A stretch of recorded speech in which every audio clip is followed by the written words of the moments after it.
and Smart City Corporation. But we have also one more institution, that is Ranchi Development Authority. So how do you think how it fits in between the two? Can you tell? Between Development Authority, Municipal Corporation and Smart City. But then, as you are rightly indicating at that will be also interesting comparison to look at, that how three institutions are going to cooperate or conflict with each other. So that we have not looked at.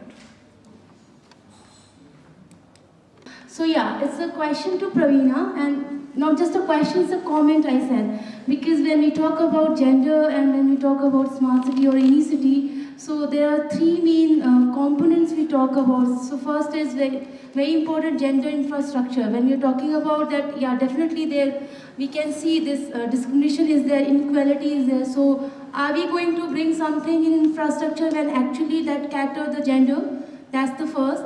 Second is gender services. In terms of services wise, are we really going to provide when we are dreaming about smart city and not in terms of just women. I mean, when we talk about it's a gender. I mean, the last person of the society should also get in terms of all the services. So also in terms of services, are we really thinking about gender services in terms which provide services to all the person without any discrimination?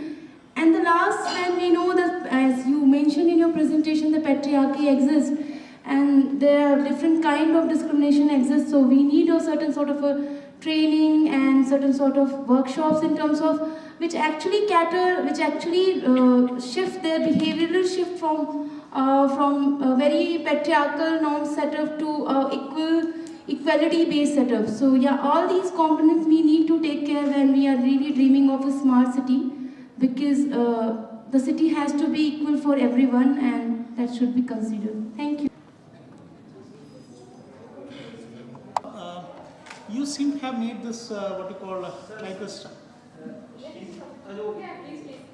Okay, so okay. Now you seem to be drawing a correlation between density of road network and the scale of urbanization, and by giving the example of a few states.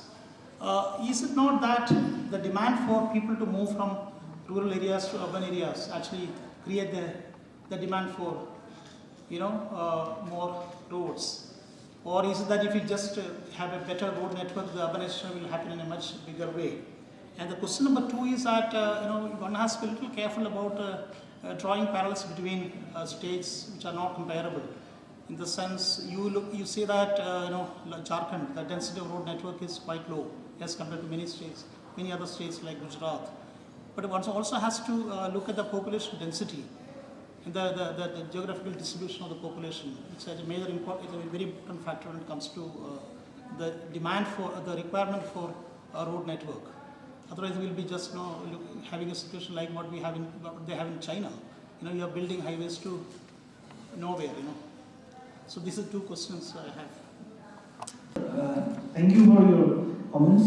In fact, either you have to go for the urbanization model or you have to go for the urbanization model, where you have to have a rural-urban continuum and where you have to facilitate the rural centers to such an extent that the migration and the out-migration from the rural to the class 1 cities or whichever it may be is considerably lowered in the due course of time by facilitating, or right now we have certain Shama Prasad Mukherjee Rubber Mission scheme that has been launched by the government of India, that is actually trying to put an hindrance to the migration and trying to facilitate the urban centers, trying to create a pocket, tying up with 4 or 5 rural networks and ultimately trying to facilitate them. Now, the point is that it has been found from the correlation that the urban network in Jharkhand is extremely correlated with the urbanization process. The road network in Jharkhand and the highway connectivity. Now, I have done nothing. It's the data that is showing that this is extremely correlated. I have tried to draw parallels with most developed and most urbanized state as per the government of India records. that is the Punjab. I have taken one typical state from the east, west, north and south, that is the Punjab, then you have the Maharashtra, then you have the Tamil Nadu. And if you in fact go into the Tamil Nadu, it has 843 urban centers against 152 urban centers in Jharkhand. And in fact, Maharashtra has also in the tune of 540 something urban centers right now. Now these urban centers are the seat, right now developing as the seat for economy. Now if we are actually trying to promote growth of the state, the urban centers has to grow. And if the urban centers has to grow, because then the urbanization will automatically grow.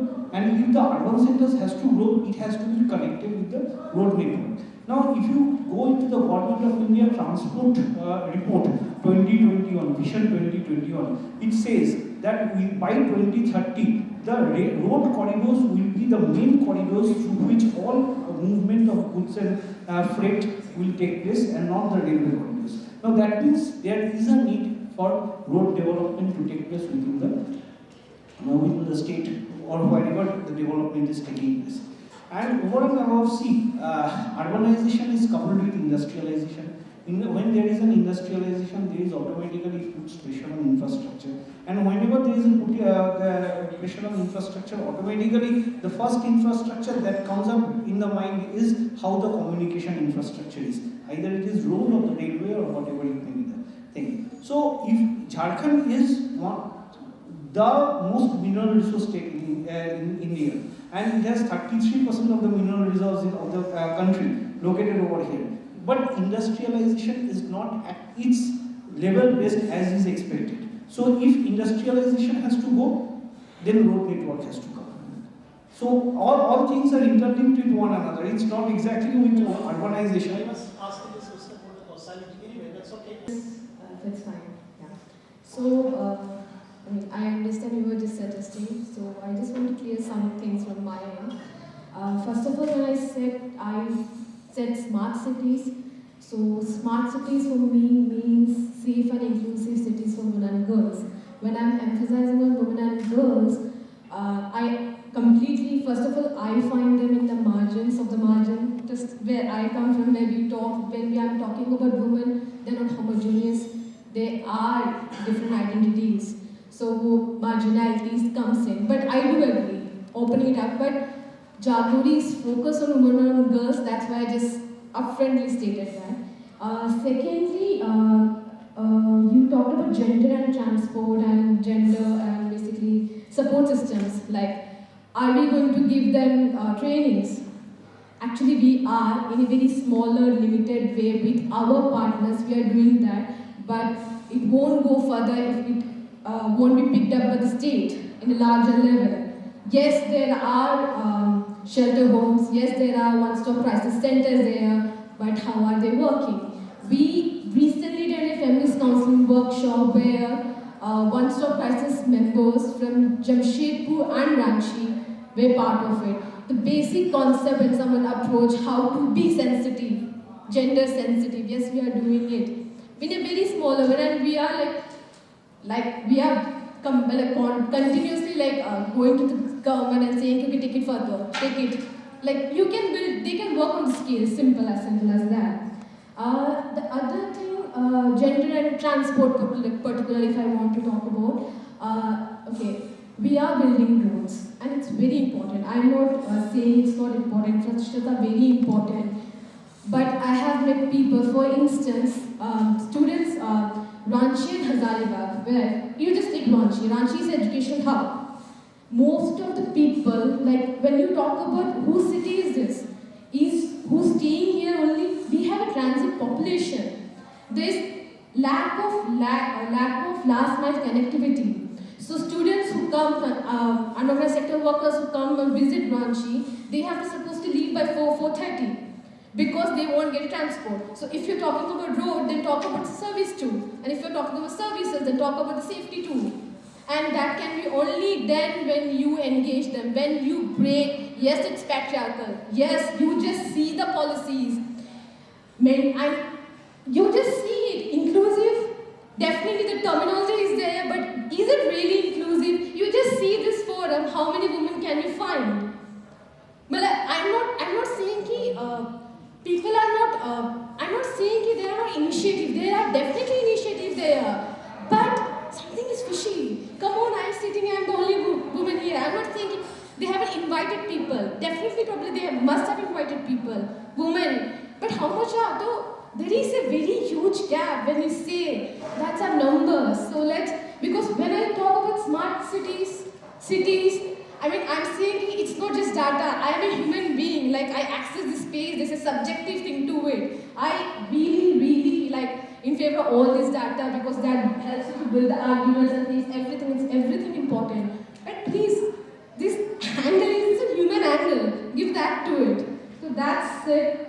I don't know why. And it's not a comment. I'm just sharing because I was quite nervous there. So I'm quite comfortable here. So I can say it clearly here. Thank you. And Professor Kundu. So morning we had a very nice session and some points related to inclusivity and sustainability were brushed up very well and they are very important for the development. I would like to introduce myself first. I'm an urban planner working with Suda and with Suda I'm working on the GIS based master plan development.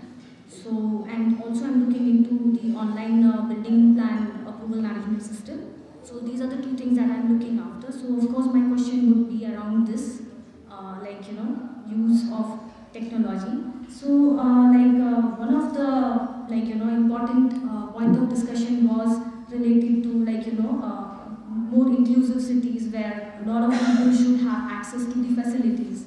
So with the data that we have collected as of now, it's related to, we don't really have much of caste-based data, but we do have a lot of indicators which can be derived from income levels, household types, construction material, and things like that.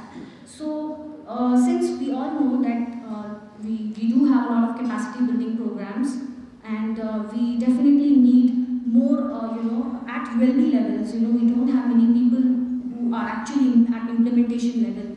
So we need to work on the capacity building and a working manual whereby such methodologies can be adopted, and especially we are formulating a lot of data, and in near future we will be quite complete with respect to spatial data, and we have rich data with respect to even heights, building heights, and we have used satellite imageries, stereoscopic images which has we have interpolated building heights as such.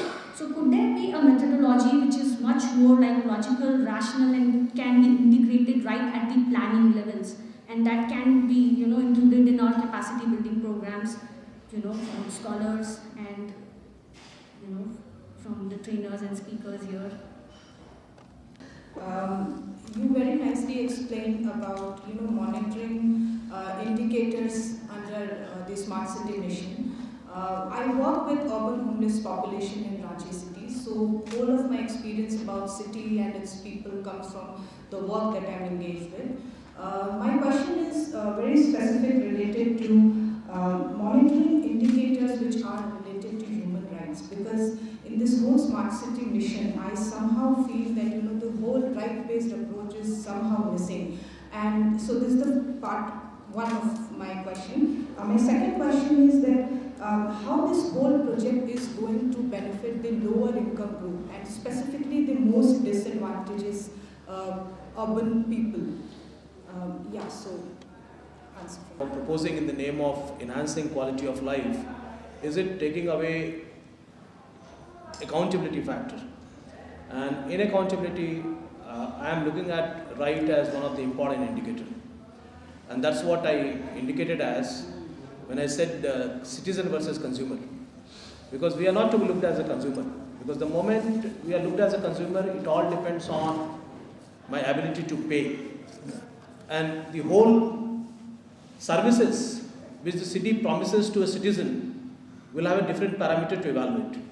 And that's the biggest question which is going to which should be confronted in this whole agenda.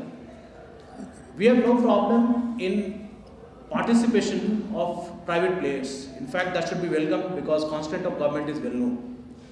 But when it comes to accountability, we need to redesign the accountability where citizen should remain a citizen and not become a consumer. That's why your question is very pertinent, that in the whole argument, and it's not only about rights of human being, it's also about rights of a city. City also has a right. So what is going to happen to that?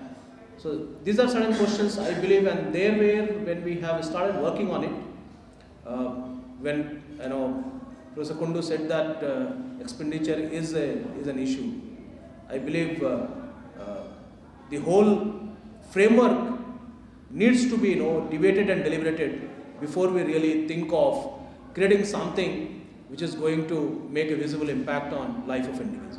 Thank you. I had with Professor Kundu over lunch, and I firstly have to apologize that I've been a little in and out in this session because I've been just dealing with some emergencies at work. So when we talk about smart cities, and I saw the topic of your session, and I think this links also very closely to the work from Jagruli, is that when you talk about the data that's generated by citizens, right, and we talk about data-oriented planning and data-based planning, there's a question of people like us sitting in this room who use smartphones, who integrate ourselves very highly with technology, consequently generate a vast amount of data. And if we look at cities as organisms that will take this data and then make decisions for the benefit of the citizenry, we are losing out on a vast number of people who are not using smartphones, who are not generating data at the scale that people like us do, right? And this also has a very clear link with the work that Jagruli is doing, because it is shown that there is a very clear gender gap in the use of smartphones. So, I mean, do you have any ideas or suggestions or any sort of hypotheses of how we could perhaps overcome this and maybe make data-driven decision-making and data-driven law-making more equitable? We have come to a point where there cannot be any U-turn. We need to go ahead and we need to rely upon the data which is being generated in order to bring in decent life, because somewhere there is a kind of loud and clear message that it is technology which is going to bring in quality life or facilitating quality life. So there is no shying away from technology. And I am not advocating for the same also. But what I am suggesting is that in this process, are we missing out accountability? Because that's very important. Because the moment we miss out on accountability, perhaps U-turn also is not going to help us. Because then we will be losing completely. That's why what is important is to realign the framework and let the progress happen parallelly. It's not about let the development happen and then legal framework should match to that.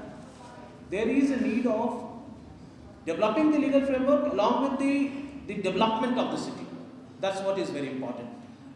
Nowhere it is to be advocated that let us look at the development of city minus technology. That is not a solution at all. But then what is important is how to ensure accountability of the one who is replacing the government in providing public service. Because at the end of the day, it is public service, whether it is being provided by the government or provided by the private enterprise. Public service, the moment we say, it has to be accountable.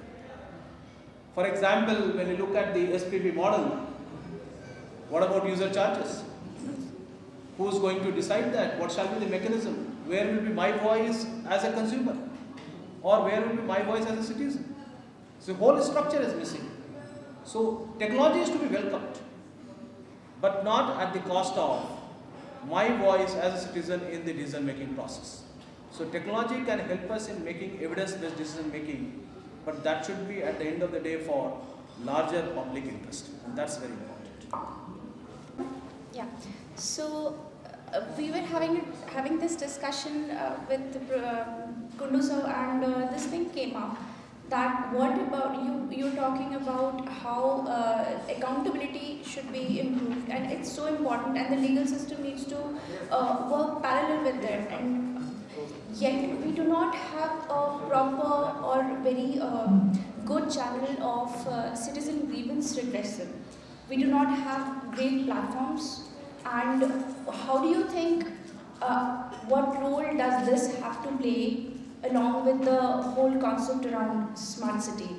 And again, to what extent and how can the citizen feel he has a participation or ownership of what the services being provided, so that they feel that they have, it is theirs. The sense of belonging needs to be improved, because it is again all about what the system is wanting to provide for them.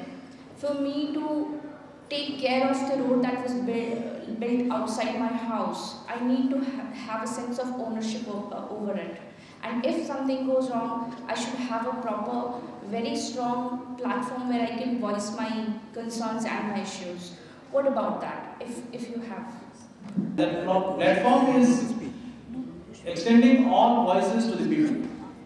Now, if it has not performed, if it has not given a desirable result, then we need to really look at the reason first before discounting the existing platform. Now, perhaps, are we discounting the existing platform and introducing a new platform? What if this new platform also fails?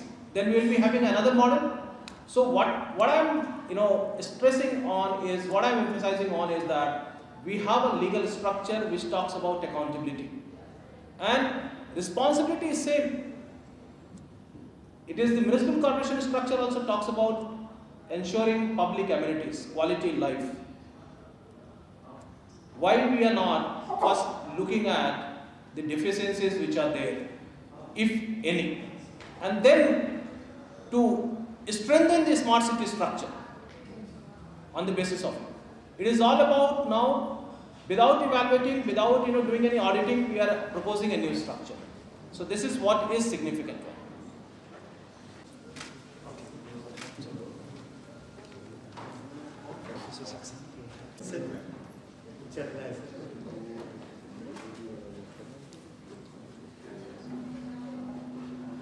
Hello everyone. We have amongst us our special guest, our guest of honor, Shri Sudhir Tripathi ji, Honorable Chief Secretary, Government of Jharkhand. We heartily welcome you, sir. We would like to... Sorry.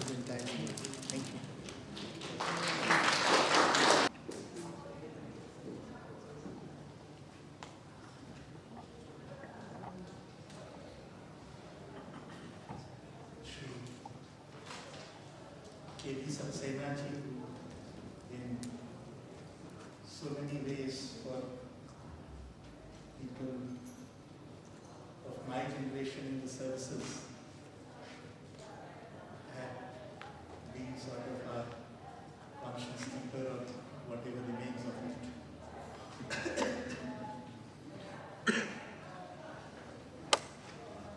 Dr. Raghu Karsimani, Dr. Ajay Kumar, Dr. Simi Mehta, representatives of Jharkhand government, Central University, Ranchi, IIM Ranchi, and delegates to this workshop on sustainable urban development. It is my pleasure and honor to attend this Indo-German workshop, the first of its kind in Jharkhand. I congratulate the Impact and Policy Research Institute, IMPRI, for steering this collaboration with Heidelberg University and bringing in important local partners like the Central University of Jharkhand as well as IIM Ranchi. Ever since its inception, IMPRI has displayed a flair for organizing events of vital importance, especially pertaining to sustainable development. And I also congratulate Heidelberg University to have the kind of eye for spotting an agency, a startup like IMDRI, and reposing faith in them for undertaking this workshop.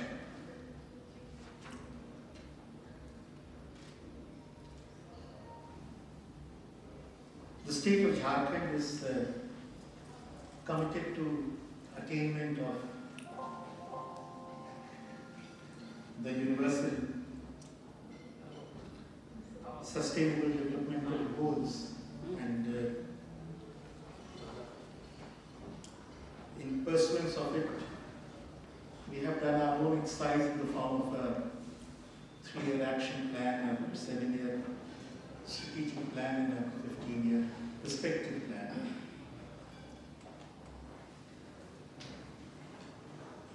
And we are mindful of the fact that whereas we would like to position our cities as engines of growth, but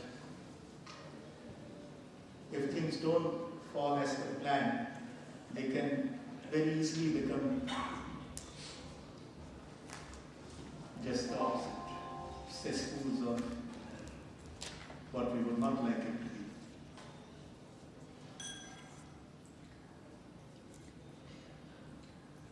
Ranchi is one of the 100 smart cities under the Smart City Mission of Government of India, and perhaps the only greenfield project. So, in many ways, there are no pointers on how to actually proceed, and it has to find its own way.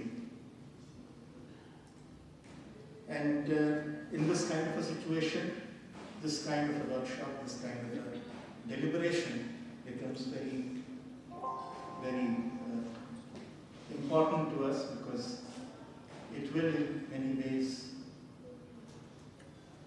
show us the direction and the various dimensions which we need to address as we move forward.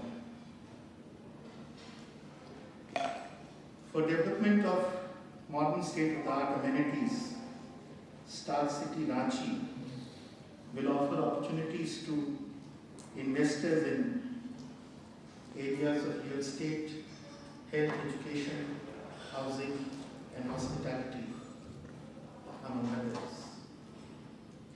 Our endeavor will be to so design it as to provide all basic amenities like good quality water and electricity supplies, solid waste management system, scientific sewerage and drainage systems, IT connectivity, digitization, e-governance, and public participation. If we list out the sector-wise opportunities for sustainable smart city mission, then it would read somewhat like this. On the physical side, we need to have intelligent public transport, 24/7 water supply, smart water supply, zero emission like SWM, STPs, connectivity infra, commercial hubs, convention center, and hotels. On the social side, one will have to address issues relating to housing development, educational infra, healthcare infra, entertainment and recreational, cultural and fitness centers, parks and riverfront development. On the economic side, there will have to be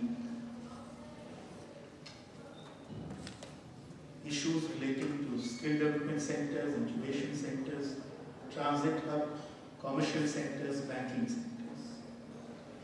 And then on the institutional side, we will have to leverage the IT and mobile governance systems to provide for minimum government with maximum governance, ease of doing business, e-governance and m-governance, safety, security, citizen engagement, and disaster management. So this is a multi-dimensional exercise with so many different stakeholders, each having his or her own take on what you would like the smart city to be. And bringing it all together will be the challenge that is easier said than done. Our aim in Jharkhand is to create a state with the latest state-of-art infrastructure to create a vibrant economy while addressing the socio-economic needs of residents of Jharkhand as a whole. The solution shall aim at moving people and not vehicles, improving the livability by leveraging ICT. As our Chief Minister has mentioned, that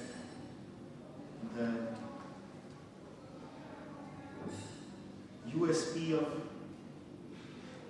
Ranchi Smart City has to be Ranchi. The indigenous element should not be lost sight of. So, in this context, this workshop is extremely important as it has called upon the experts to share their views in this subject, and it will be addressing so many things which we would like to kind of be more educated about so that we can do justice to whatever is expected of us. I'm happy that this workshop is aligned with the aim of Government of Jharkhand, which is empowering the people of Jharkhand through accelerated, sustainable and inclusive economic and social development. Whenever we talk of development, two terms kind of define all our activities, and they are equity and inclusiveness. Samveshi vikas, otherwise it actually doesn't mean much. I wish the organizers a very successful workshop and look forward to reading the post-event outputs.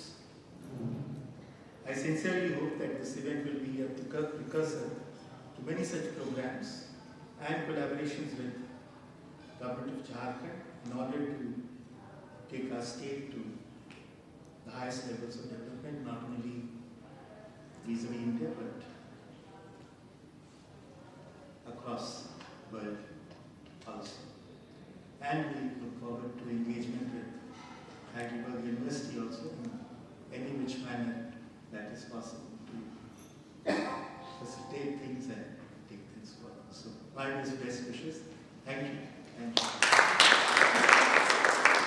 And for your wishes, and for also pointing out the fundamentals of equity and inclusiveness as the objectives of the Jharkhand government, for which we are catering to, and we are pushing the agenda forward.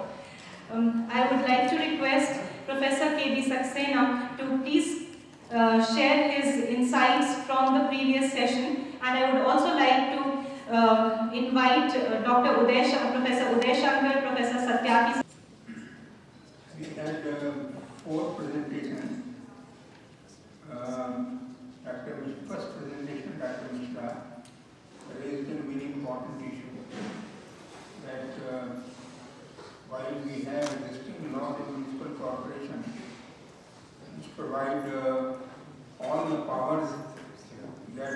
SPV is supposed to have. Therefore, it's not very clear why a new purpose vehicle, new administrative arrangement has been created. Theoretically, it has been found that in the policy establishment, and particularly among the foreign donors and foreign investors, there is a basic distrust of politics. It is felt that when political executives are the ultimate decision makers, there is delay in decision making. Therefore, a special structure, which is entirely bureaucratic in character, should be created so that decisions can be speedily taken. This is an unacceptable arrangement normatively, because after all we are living in a democratic society, and there is no reason why there should not be people's oversight control over bureaucracy as well as all other arrangements. Democratic governments are functioning both in center and state, so therefore this rationale is not acceptable.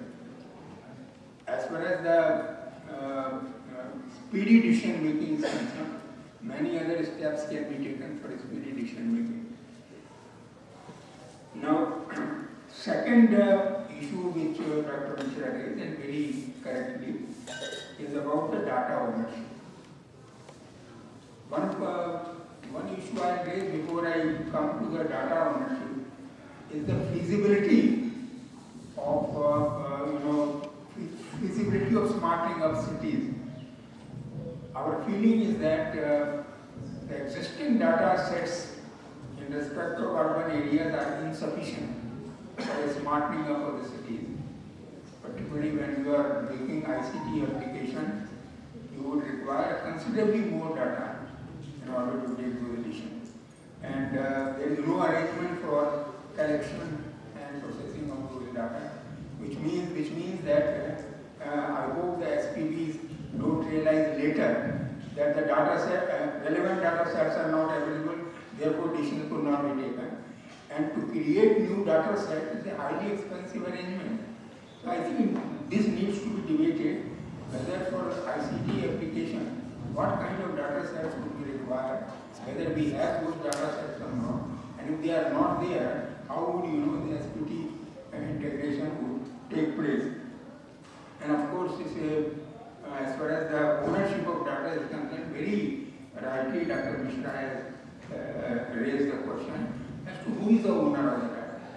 Is the government the owner of the data, or the private entities, or the private entities who collect data, they are the owner, and if they are the owners, what is their accountability?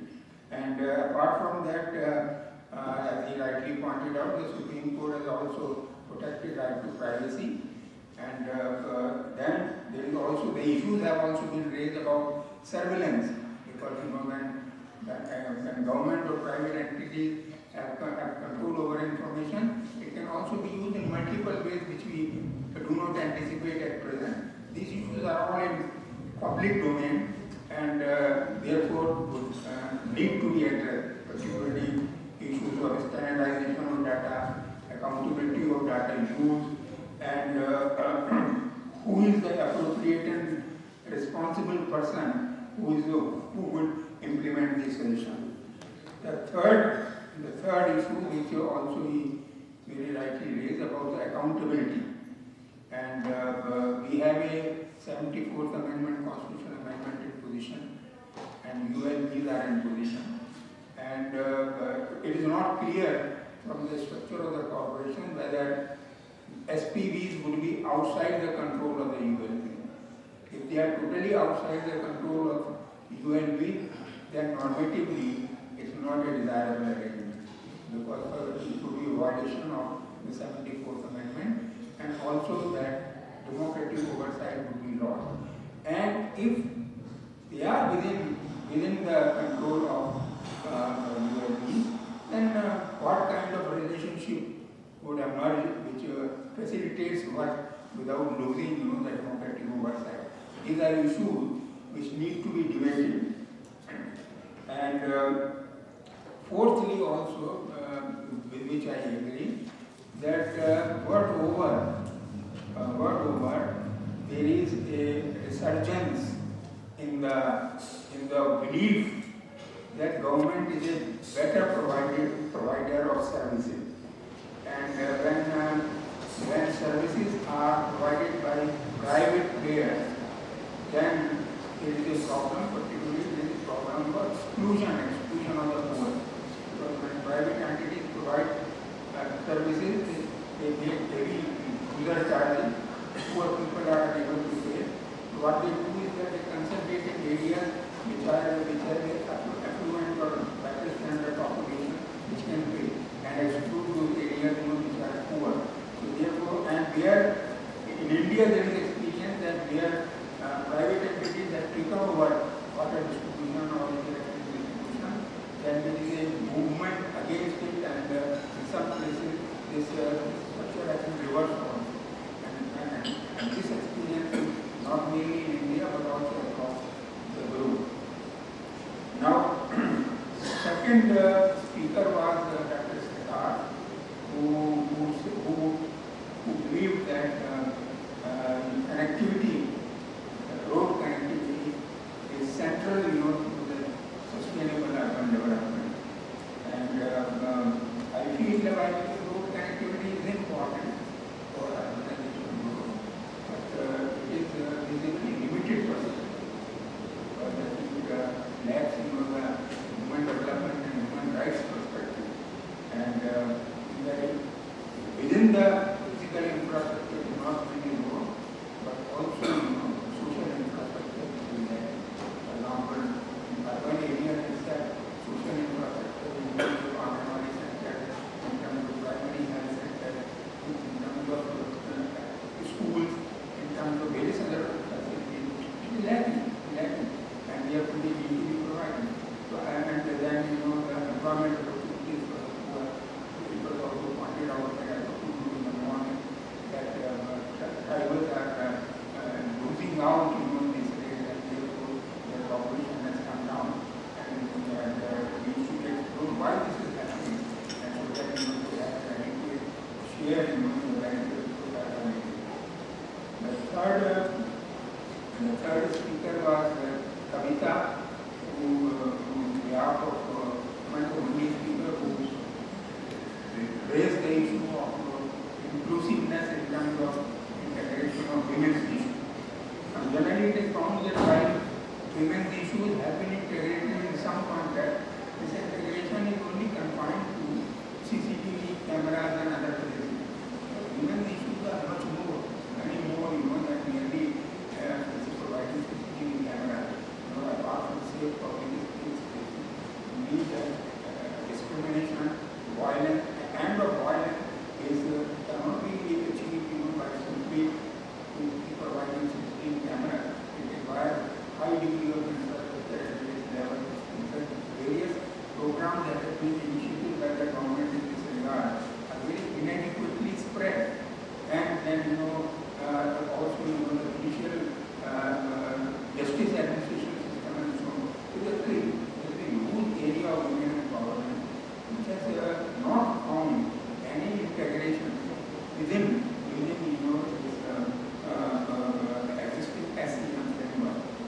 And lastly, the fourth presentation, which was in absentia, emphasized environmental degradation.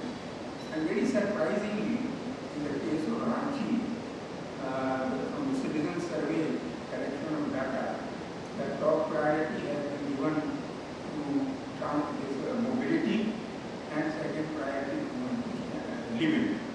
While both of them are important, surprisingly environmental degradation has not figured anywhere. And incredibly, Ranchi has become polluted. I have known Ranchi since 1965. And today Ranchi is unrecognizable. But a beautiful city which was almost used as a sanatorium for purification. And today, the overset of crowds that I saw in Ranchi after coming to the airport was very disturbing. So environmental degradation is a very big issue, which is a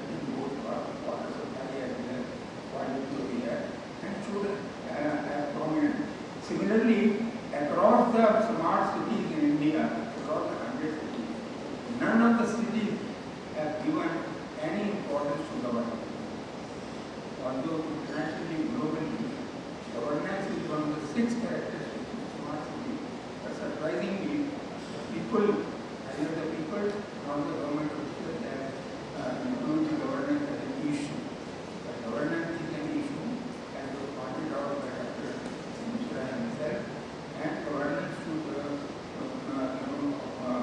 get a due edition in the structure of planning.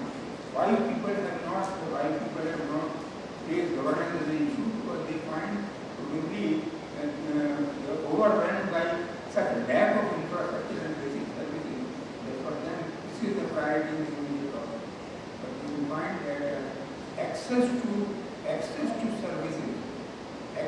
services, is when interfaced by government, so also creates problems. So you need to develop, and you need to take measures in order to tackle those governance problems.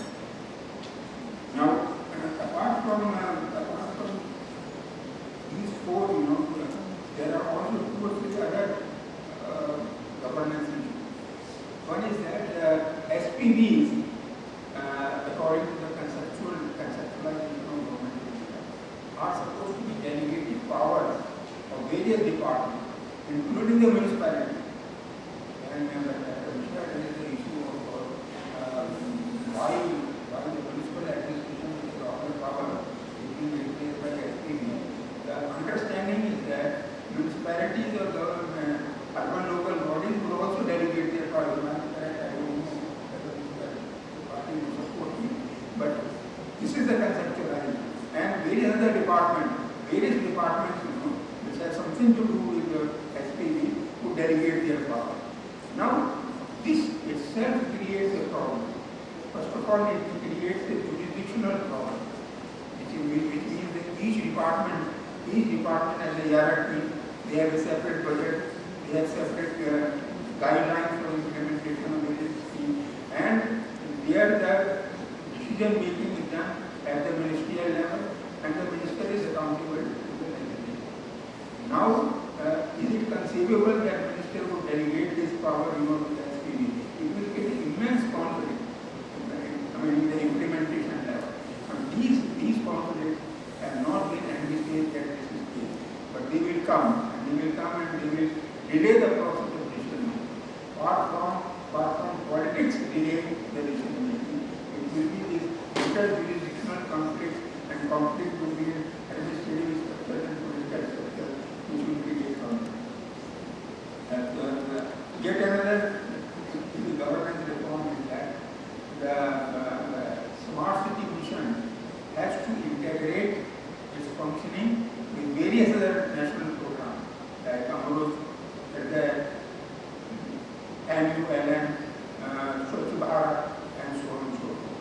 Now, how would that integration and convergence take place? Coordination is a big issue in governance, and coordination is not achieved despite many efforts. And when you are integrating with an altogether alien structure and national program, which have also their separate targets and all that, it's not that there is no clarity on how this convergence will be achieved. And if this convergence is not achieved, then the whole structure of SPV would collapse. This must also engage that energy. Yet another issue is that, and which has not been thought of, governance reform. Governance reform, basically the interface of government with people, itself creates problems. There are issues of procedure, there are issues of regulation, there are issues of harassment, there are issues of corruption, many things. Now, the governance reforms on simplifying procedures, on easing regulation, so that people adhere to the available laws and regulation is an important issue. This needs to be debated, this needs to be identified and attended to. And lastly is that our Indian experience of creating new entities and new cities in order to create parallel administration, better quality of life, and there are two problems. There are 3 examples of it. Lavasa city was created in Pune. There are several environmental problems and the issues are lying in the coast. Burera in Gujarat has been created a smart new city. It has run into several problems, very slow pace of development. Similarly, along Delhi-Bombay corridor, several satellite cities were planned, and they are using steam. There is hardly much investment because there are sanitation problems, displacement problems, water scarcity problems, and so on and so forth. So my point is that these are issues which need to be identified. We need to anticipate. Our idea of governance is that we should anticipate problems so that they are addressed in time before it is too late. So, then second issue and the last issue I will say is that wherever there is private, it is not an issue of technology. Technology can also be obtained within the government structure and can be used. The issue is private sector investment. And wherever private sector investment is involved, private sector entities will only come when there is a regular revenue stream which they can tap.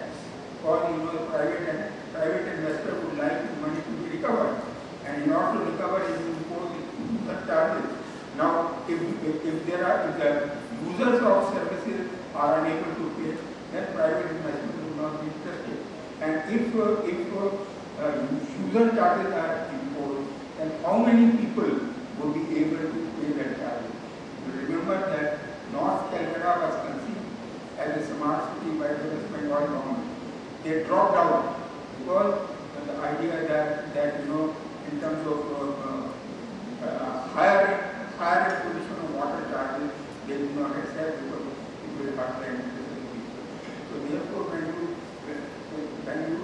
you are very enthusiastic about inviting private sector, investment in the area, be prepared, for these kinds of contradictions and conflicts and decide